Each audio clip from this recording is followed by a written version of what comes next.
bir musulman doğanmada diye ilarahını gezip yes. Dininden diyanetten gurun mu diye, namazdan namaz zamanından gurun mu diye, o zaman namaz okuyor deyip aydamızda ne mi deyip diye, ey netive unu vardır deyip diye. Namaz okuyor deyip diye da, ne mi? Ay netipli unu vardır. Netip bolsa namazda durur. Netip bolsa namaz okuyor deyip diye. Ya Allah yazyan nedir deyip diye. Allah tarafı yadan unu vardır. Şu yadan unu biz barak namaz okuyor deyip diye. Ya şu turatından belki bir bahanalar da Müslüman doğumlar.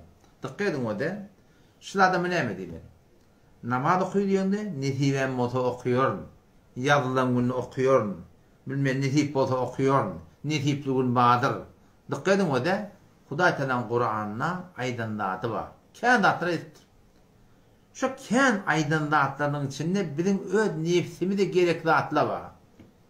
Nefsimi de gerekli atlan hakkında biz otada ay netiven moto deyip durumda.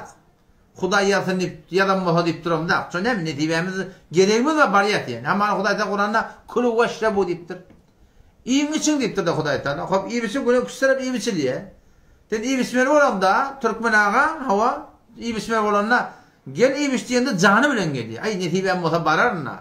Netiven moto iyerine. Şoňa mene şu arahim bir Allah Teala yadan moto iyerine deyip duruyor mu?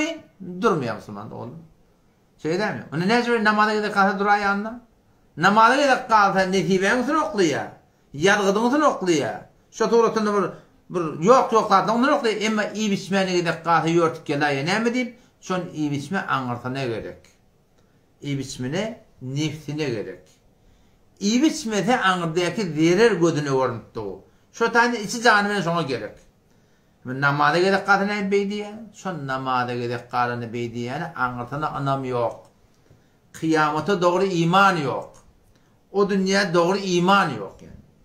Uzun şunu söyledi şey değil mi? Şu atamanı burada medilliye da. Medillettir bana yani igine vurma var yani. İgne vurma olandan hakkaydı yüzün süpeti. Gel ne vurmalı yani aynı hive moto vuranı yatıyamıyor emedekler geliyemiyor. Ya gele var yüzün hakkısın geldin deyip de varayım Tanrı yarkada beriyem. Haydi beri. Gerek bulundan sonra ime olsun, içme olsun, giyme olsun, yatma olsun, yatmalı vakti oluptur da anne. Mahşenin turup böyle şeyt yarahında. Yatacak mı canı verin yatacak. Ay hive moto yatar ne duruyor mu? Durmuyor ya. Ne yapıp durmuyor? İçine gerek. Ödüne gerek de şey değil mi? Aynı şey tuğrata Müslüman da oğlum. Ola demek ki şuna namaz okuyor değiline netiven moto okuyor.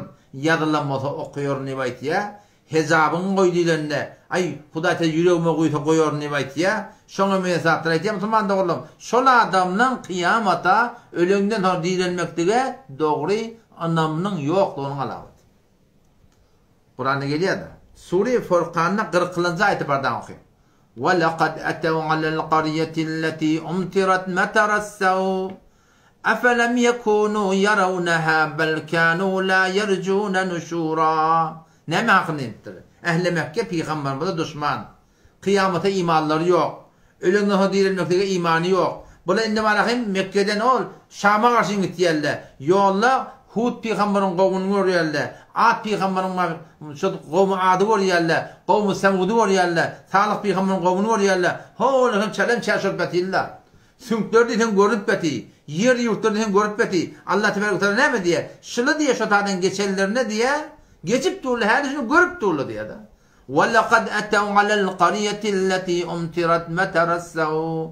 Ehl-i Mekke şol bir şehrin kaptanından kişilere teleke yağın yağdırıldı. Nerede hem adım hem benim görüntüdü.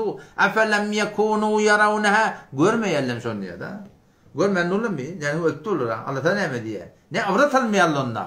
Ne dolanmayallar. Ne kıyamata teyar tapmayallar. Ne namazda doğurdurmayallar. Allah'ta ne mi diye. بَلْ كَانُوا لَا يَرْجُونَ نُشُورًا. Kıyamata doğru iman yok. Kıyamete umutları yok. Kıyamete imanı yok diye. Kıyamete imanı var adam namazı netibe aklım var.